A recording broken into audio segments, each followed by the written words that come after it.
балам 27-ге чыгып кетти, үйлөшүм керек деп аны дагы айтып сага барган элем. Кыздардын бардыгы эле мага окшош болуп калып атат деп айткан элем сага. Аны дагы разбор кылдырган болчумун.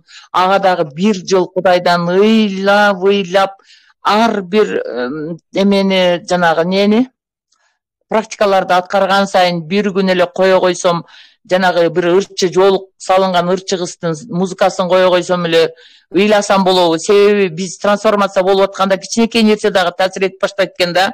Ушундан түшүндүм. 3 саат тынбай ыйладым. Ошондо трансформация болуп оңолуп кеттим, Кудайга чексиз шүгүр. Мен ошол уулум үйлөйбүз деп бир кызга сөйкө салдык элек. Анан ошол кыз болбой калды да, анан балам айтты да, апа, бүт характери сизге окшойт да, кыздарга барсам эле бүт сизге окшойт да дегенде, ушунчалык Кудайга жалынып ыйладым. Кудай мени ушунчалык эчкидей болуп, ушундай текедей болуп эле эмнеге менин мүнөзүм башкача болуп калды?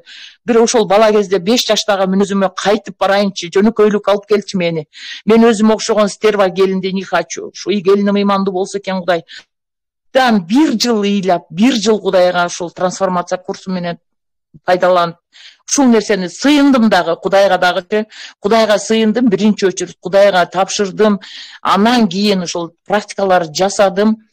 Анан ошол кызды баламда айттым, эми ошол кыз менен барып бир болбой турган кылып сөйкө салып койдук эле, чечип кой деп балам айтса макул болуп калды. 1 жыл дегенде барып, аны дагы чечиштик. Анан кийин эле Кудайдан болгон кызды Кудай белек кылды, келин алдык.